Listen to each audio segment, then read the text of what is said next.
Hello and welcome to another episode of the 81 All Out podcast. I am AB Van, aka Ashoka. Today we are discussing about this year's Ranji Trophy. To do this, I have with me Mahesh, aka Cornered, and a special guest, Saurabh Somani, assistant editor at Cricinfo. He is Saurabh underscore 42 on Twitter. He has covered this year's Ranji Trophy at an extensive and excellent rate. So I think me and Mahesh were like insanely impressed, and we wanted to talk to him to know about his experiences on how he managed to pull this off. So welcome, Saurabh. Welcome to the podcast. Thanks so much, and thanks for that very kind intro. No, we were generally talking the other day, saying that this year's Ranji Saurabh has been killing it. Because this year Ranji unique, right? 37 teams, Yeah. 1 million matches. It must have taken a lot. It must have taken a lot out of you. So actually, I didn't really travel to too many places to cover it, but I did spend a lot of time following it online and whatever was there on TV a little bit. It took up a lot of time, and obviously takes up a little bit of mind space to keep track of what's happening, because there's 17 matches going on every day for 4 days for 9 rounds. 10 rounds. So yeah, that's challenging. Exhausting even to kind of keep track, like you say. I mean, I can imagine as a journalist, you need a little more rigor than as a fan. I can afford to mess here and there a little bit. But if you have to write like three big stories of the Ranji Trophy this season, what would you pick as the top 3 stories, so to say? If I had to pick 3, I mean, the biggest story is Vidarbha repeating their triumph. I think that is the big story of this year's Ranji Trophy. If you have to pick just one, if I have to pick 2, one, the second one I would pick is a little interlinked. It's the new sort of system that came in, and linked to that is the reason why the system came in is because 9 new teams came in. And that made it just, this huge, biggest ever Ranji Trophy in the history sort of thing, affair. And so the new system, I'll just say it quickly in case people who listen are not aware how it worked, was that there were 4 groups, but the points of the first 2 groups were tracked equally, in the sense they were in one table. Although they didn't play each other. Nobody of Group A played Group B, and nobody of Group B played Group A. They played amongst each other, but their points were tracked on the same table. And the top 5 of those qualified for the quarterfinals. And then 2 teams from Group C, and then 1 team from the new guys. And this sort of system has never been there. I mean, if you have 37 teams, the most logical way to do it is 9, 9, 9, 10, and 2 from each qualifier. But the reason you can't do that here is because there is such an uneven strength between teams. So it will not be fair to do 9, 9, 9, 2, and it will not be fair to distribute the new teams 2 each amongst the rest also, because that will lead to too many lopsided matches, and where one match is suppose rain affected, then it affects the whole standings in that group, because basically that played group team is a guaranteed 7-pointer for all the others, and if one team misses 7 points against them because of rain, then that is also not fair. So there's this. So I mean, that's what I'm saying. If you just look at the system that they devised and go deep into why it was the way it was, that itself is a big story for me, because it brings out everything about the complexity and the scale of this year's Ranji Trophy. And the third story, since I'm from Pondicherry, it has to be the Pondicherry. I was waiting for that. Pondicherry getting a Ranji team and a Ranji Trophy ground. I mean, I would have never thought that would happen in my lifetime. So thanks to Lodha. Thanks to Lodha, yeah.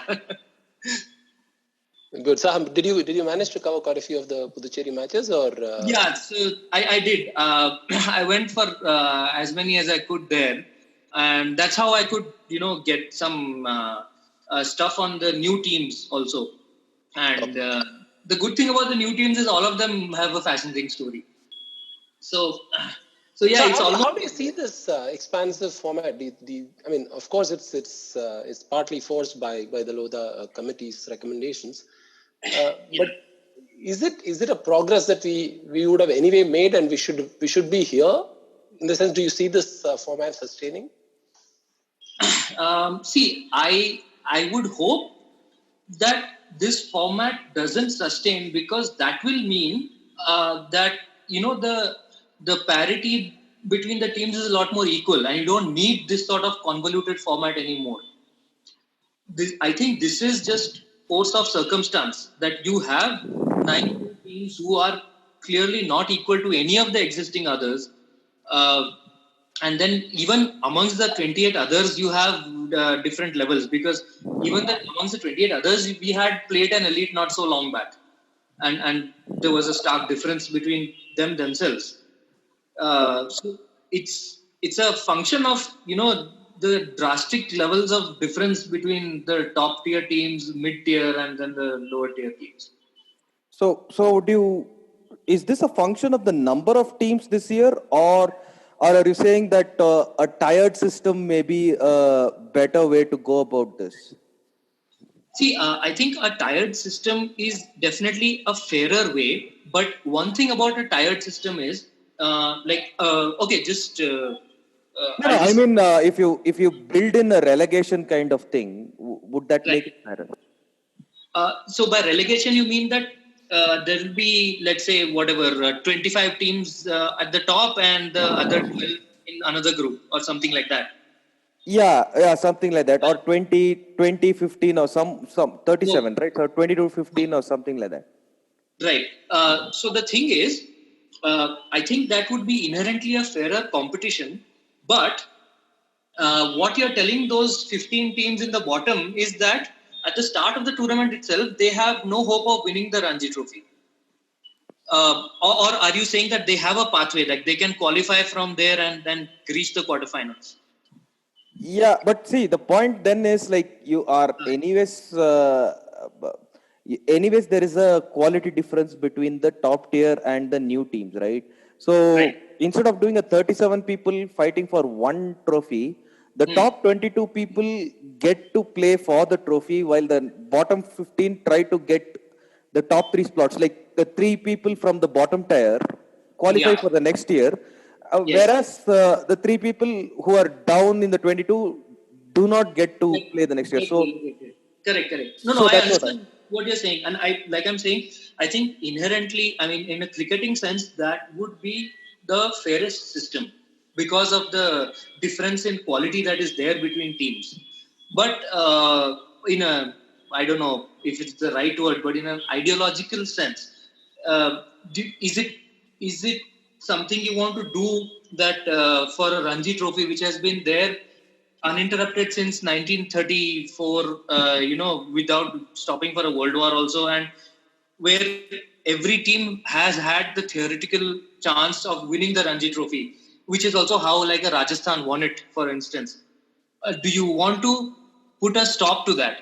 Do you want to say that, okay, some teams, X number of teams next year onwards, are not going to have even a theoretical chance of winning the Ranji Trophy? But see, I get what you're saying, but my point then is like Rajasthan won it because they have a history of playing it, whereas a Mizoram or a Sikkim or a Meghalaya. But Vidarbha didn't have a history till last year.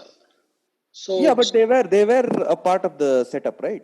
No, setup. When you're talking about history, you need to. Look at Kerala, for instance. Last 2 years, they've been pretty good. So this and the other problem, the one is the winning the Ranji Trophy part. The other thing is that there are substantial players, cricket players, who are part of these lesser teams, who will not have a shot at getting a national call at all, because they'll always be seen as second-run citizens. True. That used to happen a lot to the Group C players earlier, who when there was no Group D, No, so my point is this: I quite like this system, although I can see what Saurabh is saying in terms of its deficiencies. But I quite like the system in the sense that almost every team had some theoretical chance of making it to the far end. Is that a fair system? Ab initio, no. But I like the idea. I don't think this is sustainable, but I like the spirit of this idea. One different idea that somebody in the game suggested to me during the season was that maybe you could have started with all of these plate group teams having age group cricket only. Up till under 23, they'll be playing all of that, the Coach Bihar and Vinu Mankad Trophy and all of that. They'll be playing and make sure that they play only that for 3 years. And then after that, put them in the Ranji Trophy, because then in 3 years, they would have had some sort of infrastructure systems in place and a sort of a supply chain of cricketers coming through, because things would have been set up towards that, because the age group stuff was set up. So that was one idea. But the thing is, when the inherent problem here is that I think just the difference in quality between the top tier and the bottom tier. When there is so much difference, there is no actually completely ideal or completely fair system. You will just sort of make do with the one that works best. And you could see the difference, particularly even between the professional players versus the non-professional in the plate crew. Yeah, I was coming to that as well, because Milind Kumar's record is making head spin, and there's a lot of debate on this. It's almost like an Adam Wojcicki argument about the pink ball cricket having different records.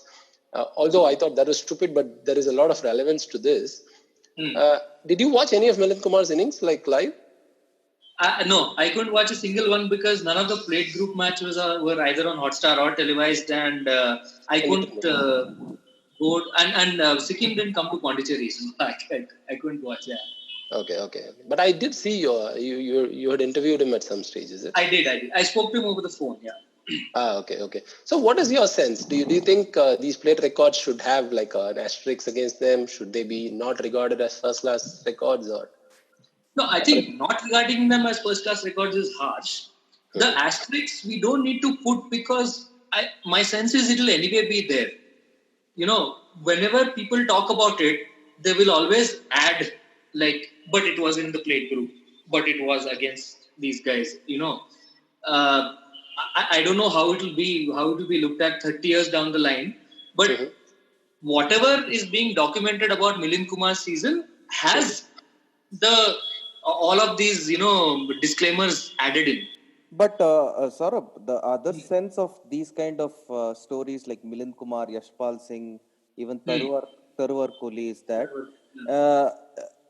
that the thing that the people who do not get an opportunity in the existing setup kind of move towards the newer teams, and there they find a good home where now they are like the linchpins of their teams.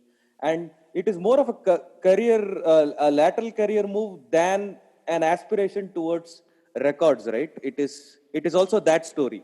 Completely. Yeah. I don't think it's an aspiration towards record at all. I mean, that might be whatever 2 to 5% of it. Like for all of these professionals who went to the plate teams, they went because they wanted to play and they were not getting a chance to play where they were, including Milind. Milind had a tough time getting to play in Delhi, and Milind is actually a guy who should not have had a tough time getting to play in Delhi, because he was a promising guy. Why is that guy lost in the system? Why is that guy in a place where he can't even be picked in the squad? So because the one word answer might be DDCA. Yeah.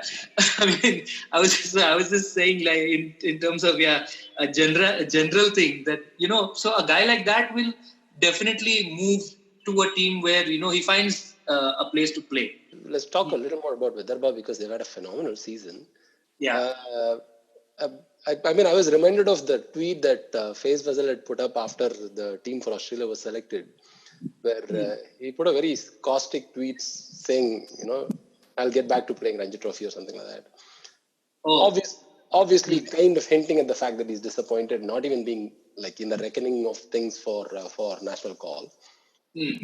I mean, he could have just been disappointed that not just he, but nobody in his whole squad was in the reckoning, maybe.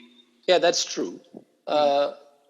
Yeah, that I don't know because No, he had because he said that after winning the Ranji Trophy, Mhm. he said that I think a lot of people here deserve to play for India, and we have shown it by winning twice. Yeah, but Gurbani, to be fair, Gurbani did get an India A stint, if I remember right. Yeah, He he did. got pretty regular chances with India. Because I've been following Gurbani more than most of these people because not this season, the one before that, he was sensational. He was Yeah, kind of the breakthrough Vidarbha player that was coming out more than the Akshay, the Sarvate, the Vakre, more yeah, than all of them put together. This guy was coming ahead. But this season, somehow I think I thought he lost pace if that is even possible, right? Because he was a 130, high 120, 130 bowler. He had lost yeah. a dramatic amount of pace this season, even from there. Yeah. Yeah, he was never very pacey, but I don't know what has gone wrong this season. So last season, what happened is that he had a sort of okayish run in the league stages, and then in the knockouts, he suddenly just turned it on. He was man of the match in quarterfinal, semi-final, and final, and each time he was like coming. He came with an outstanding performance in quarterfinals and also and semi-final and the final, and then he had a good run a bit after that also with India A, where he picked up wickets there also. Then suddenly, I don't know, he lost it. I don't know why. Maybe I don't want to venture any guesses and all, but yeah, he seems to have uh, lost something. Yeah. So that and the whole Jafar, the whole fable now that is being built around Chandrakant Pandit himself. Like he's the mastermind who has crafted two victories Not for just two. a. He came off two finals for Bombay right before Yeah, that. yeah. No, no. After moving out of the Bombay setup, now this team, this Vidarbha team, which was not a force before, and now he's taking over, and with Jafar in the team, and those two guys being the old heads that are crafting this trophy wins for the I team. saw some one Jafar interview where he was talking about how Chandrakant Pandit got the Kadu's attitude to Vidarbha. What is it about Bombay players? Wherever they go, they're just so full of themselves that they just think only following the Bombay system works for these guys. Like I remember Sairaj Bahutile was there for Bengal for a while, and he Yeah. was saying, I'm going to instill that Kadu's attitude. Like, what is it about Bombay players? I mean, they have won more than anyone else, right? I mean, Jafar has won more titles than anyone other than Bombay. I I mean, know, I mean, but like so that word, they just can't let go of it. And I'm saying that as a huge fan of Bombay cricket, and not even a fan. I'm utterly envious of that system. hmm. So, what did you make of Sarvate's season? Is that I mean, he had a phenomenal season, and especially for a guy who didn't even bowl in the semifinals, he ended up with like 55 wickets and a great performance in the final, and two dismissals of Pujara. I don't know when was Yeah, the last time Pujara got out two cheap scores in both the innings of a match to a spinner. yeah, I'll and have to a look at the domestic records. cash cycle. Like, yeah, And like you wrote, he set him up, right? In the first innings, he really, really beautifully set him up. And even in the second innings, he bowled beautifully. Is that unfortunately, he seems to be playing in an era where Ravi Shastri thinks even Ashwin cannot take his place for granted. yeah, that is there. Like I mean, after we go through these cycles, no, of the land of spin, and then what has happened to the land of spin? The cupboard is bare, and now again we have more spinners than what we know to do with.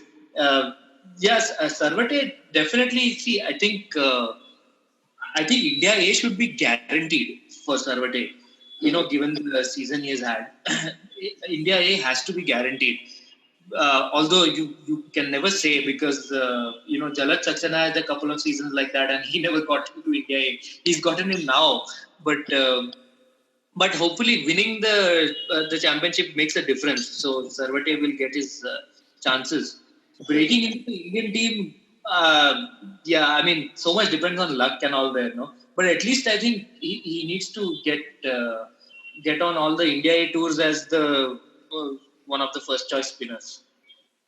So what is with this left arm revolution, man? That's happening with because I see all the top in this year's Ranji is like left armers and spinners at that. Again, see, two of those top five are Ashutosh Aman and Gurinder Singh, who are from plate group. So if you sort of exclude those, uh, then you still have Dharmendra Jadeja and Sarvate, of course.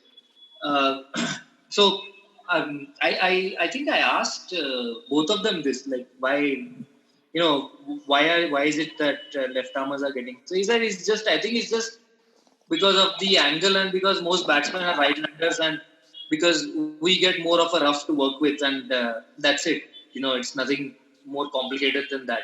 So what did you make of Kerala's season? I mean, it was a fantastic season, and I thought they were the story of this Ranji Trophy till Vidarbha kind of retained the trophy and became the story. Did a little bit of sheen of their performance was it taken away by the Krishnagiri pitch? But just because of that semi-final. Both, no, quarterfinals also. This guy complained. Quarterfinals, yeah. Complained about it, right? Yeah, he did. But I think in the semi-finals they sort of should have done something about the pitch, because when you have an Umesh Yadav opposite, then even if you have been winning on pacey pitches, you don't give him a pacey pitch. But I don't think it took the sheen off. Kerala's season was actually very interesting. They had in sum total they had a very good season, and I mean their best ever season, because they've never gone to the semi-finals before. But like match by match, it was fairly up and down. They would win one match with a bonus point, and then lose the next pretty badly, and then win the next one, and then lose the next one. And in one match itself, I remember, I forgot against who, but they were all out for some 60 or something like that. But then in the second innings, Vishnu Vinod came and hit like for some 190 odd or something, and they managed to stretch the match into the last day, last but one session, after being 60 all out in the first session, which is in itself, sort of a microcosm of their season. They lost that match eventually, but yeah. Saurabh, were you the one on Twitter who pointed out to Tanvir ul Haq when I was telling that I'm mighty impressed by Kerala Pacers this season, or was it someone else? I don't remember, but I had a conversation where I was saying that this is the one season that I'm following Kerala cricket for a change, and I was like impressed with Sandeep Warrior mostly, then also Nidish and Basil Thampi. Were you talking about pace attacks? Just yeah. And you said even Rajasthan, yeah. Yeah. Aniket Chaudhary, Deepak Chahar, and Tanvir ul Haq. I don't remember, but were they playing pacey pitches in Rajasthan, or was it? No, that's why I was more impressed with Rajasthan's attack actually, because they were not playing only pacey pitches. Because Rahul Chahar also got like some 35 wickets. Now this year, Pankaj went off to Pondicherry, and Khalil Ahmed got selected for India, and Kamlesh Nagarpati was injured. And so Tanvir got a proper long run. Nagarpati, I think, is having a fantastic career being injured rather than after that Under-19 World Cup, right? yeah, he's had a lot of injury problems. No, I just mentioned Nagarpati's name to show that there are so many pacers suddenly in Rajasthan, and Natu Singh didn't even get to play much. Natu Singh at one time was supposed to be the fastest in India and all. So we were talking about something about RCB came up, which I thought was a good segue to talk about the semi-finals and all the controversy about DRS and walking and Pujara and sportsmanship and all that. I'm a little surprised that the second innings generated a lot more traction, and it generated a lot more extreme reactions. And I'm sure you had to face some of it on Twitter when you wrote that. Why don't you just run through what happened? No, so just to answer the first question, I think the second innings faced more fire because it sort of was built on the first innings angst, and also because it became even more crucial, right? If he had gotten out then maybe Karnataka would have won the match. So, but yeah, so the second innings thing, like for me, I saw that live and I saw it on replays and all that, and then I went back and saw it on Hotstar also. Mhm. Uh, so the thing is, if you watch it on mute, then you will actually think that there is no edge. It's just a close call. If you watch it with sound, then you will hear that slight knock that comes. So all I did was I wrote that without hotspot or sneakometer, it is impossible to say with 100% certainty that the sound was made by the ball hitting the bat only and nothing else. Because you have to allow for the fact that a coincidence could happen that just at that moment when the ball was passing, a sound happened somewhere and the mic picked it up. Without hotspot and without sneakometer, you can't say for certain. That's all I wrote. But people didn't like that. I think people who wanted Karnataka to win didn't like that. They were quite upset. Hello, not just people who wanted Karnataka to win, people who are disappointed that Pujara did not live up to a certain ideal of being the next Rahul Dravid. But Dravid never walked, no? Dravid has also stood his ground. I don't understand this this burden on Pujara right now. The Dravid became a walker just because he walked on 95 on debut. After that, I think he was, Christian like a walker. So Pujara has always been measured against that kind of image, right? So had it happened to another batsman, maybe... Fair enough. Okay. If that's the case, I can understand your disappointment when he got out to Mithun in the first innings and he didn't walk. But second innings, he's already proven that he doesn't walk. Why are you disappointed now? You can be, this much bad, but you can't be that much bad. Okay, you've already done it once. At least don't do it the second time. The way Vinay Kumar was appealing, I would have walked even if I didn't edge it. Poor guy was pleading. He was behind the wicket keeper by the time he finished appealing. Dude, they were appealing for all sorts of things towards the end. Like when Sheldon Jackson got out and Vasavada and Pujara were playing, they were appealing for all sorts of things.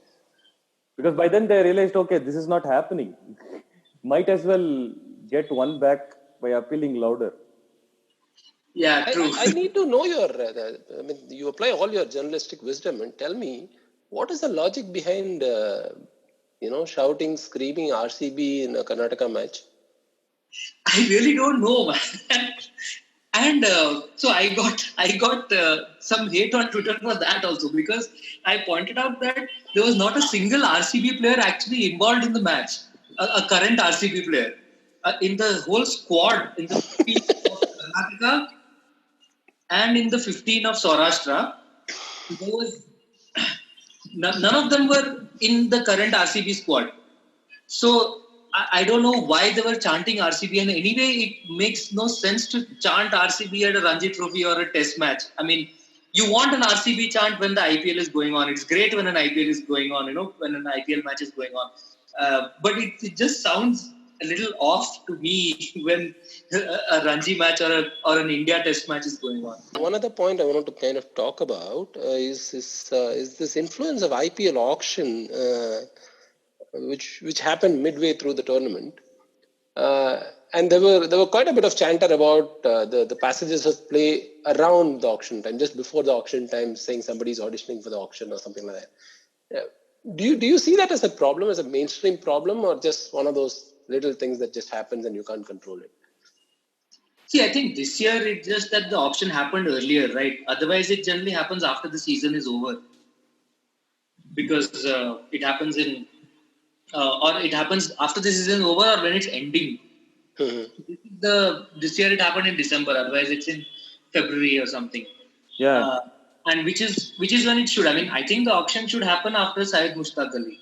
But so they have to obviously schedule Syed Mushtaq Ali in such a way that you can hold the auction after it and have enough time also between the auction and the IPL. So I don't think it should be a problem. I think it was just because of this year, being a World Cup year and all that, and IPL being moved forward, auction was also moved forward, and I think it was just that. You were talking about the plate teams, right? So there are other few teams like Assam, Bihar, who don't do well even with the introduction of the plate teams, right? So would it be fair that if they get relegated back to the plate teams along with like say Arunachal Pradesh or Mizoram, Meghalaya? Bihar is already in that, no? Bihar is there. Maybe you meant Assam and Tripura or someone. Yeah, because Bihar came back this year, right? They came back in the plate, yeah. Yeah. So would that be a fair assessment? I mean, to cut even the plate, Group A and Group B into a shorter bunch?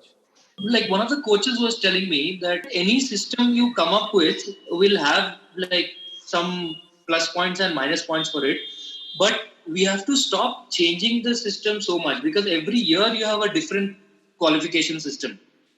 And you pick a system and you just stick to it for 5 years and see, how it works. Because you can't know after a year whether it actually works or not.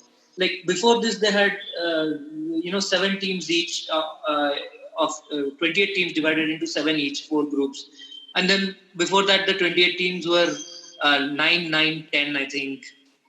And then they suddenly in the middle brought in neutral venues and all. So basically what he was saying is there's no consistency in just the format itself. So if they have picked this format, no matter whatever reservations are there, just continue with this format for 4-5 years at least. So I don't see that changing, or at least I hope it doesn't, because what he said I feel makes sense, that you give it a run at least and then you see whether it works or not. On the point of Ranji Trophy itself, I mean this was quite a point of debate during the Australian series where some of the commentary was quite derogatory. But the larger point about the standard of Ranji Trophy itself is something that I'm a little, I find it a little tricky to assess. Is it that Ranji Trophy still maintains the standards as before and the other first-class structures are falling apart? Or is it just a bowler's era? For instance, you look at teams like England, where Delhi made his debut recently. His first-class average is like 36 odd. You look at Sri Lanka, where, for instance, Oshada Fernando made his debut. His average is like 37. Majority of Australian players are below 40. West Indies is no different. But Ranji Trophy still seems to be producing these 50-plus averages quite comfortably. I wouldn't say at any more alarming rate than before. It's producing pretty much at the same rate as before. Do you see that as the strength of Ranji Trophy? I don't know whether we can actually compare to the other systems. I mean, just because of how huge the Ranji Trophy is, and there is the quality difference within the Ranji Trophy itself. I think might be huger than within any other first-class system that is there. If you take the top Ranji teams, I'm sure they'll be able to compete with the top teams elsewhere. But the plate group teams, for instance, you can't put them in a Australian first-class system and expect them to compete. But so I don't know whether it makes sense even to compare the Ranji Trophy averages with first-class averages elsewhere. That you can't do. No. My question is a little different. That you can't do, but that was always true. Like Ajay Sharma's average cannot be compared with, let's say, even Marquez. Correct. But there was a period in Australian cricket where a 50 average was not this unthinkable benchmark in first-class cricket. Right now, only Khawaja has it and borderline, but there's nobody else anywhere in the vicinity. So, which means there's a dramatic drop either in the standards of batting or a dramatic rise in the quality of bowling. But it seems to me more like a fall in stocks in batting. And that seems to be a reasonably widely prevalent scenario in first-class setups across countries. But Ranji Trophy seems to be an exception in the sense that relative to its own past, it's able to maintain that standard of batting. Maybe this would make for an interesting, actually, numbers-based study, just to see like what are the median scores of Ranji or median averages or something like that, and whether those have fallen. We it might be. I have no idea if this is true or not. I'm just saying it might be that we see still 10 people with 50 plus averages, and we think that Ranji Trophy is still producing 50 plus averages, but maybe actually overall batting level has also fallen in the Ranji Trophy, but we just don't realize it because there's just so many more batsmen. Good, excellent. Do you have, formally for the podcast, do you have anything else to discuss? No, I just wanted to go back to that first point where you said 3 points. No, that the second point, basically, the second point encompasses everything, and including the fact that what a logistical challenge it is to do this, not just in terms of arranging grounds and all for the matches, but arranging competent scorers and most important competent umpires. And the thing is that if you don't have enough competent umpires, what was happening here was the umpires were under a much greater load because you have a lot more matches to cover in that same time frame, and obviously that will tell at some point. So, which is also could have been a contributing factor. I mean, there's no way to accurately, measure this, but it could have been a contributing factor towards seeing all these wrong decisions, especially in the latter stages. And we don't even know how many wrong decisions there are because half of it is not televised. More than half. Yeah, that was the... So I found it a little amusing that in the year of the World Cup where we have compressed the international cricket teams, and which was predominantly done with India leading the way, BCCI has been asked to turn around and look inwards and expand and become more accommodating in Ranji Trophy, which is kind of amusing. It's all part of the grand plan where if the other nations ditch us, we'll have enough teams to compete ourselves. Oh, okay, fair enough. So Lodha is also like it's got a nationalistic view, you're saying. Yeah. Well, that brings us to the end of this podcast on this year's Ranji Trophy. Thank you, Saurabh, A, for covering the tournament beautifully, and B, for joining us. We'll be back with another episode on another topic shortly. Thanks for listening. Bye.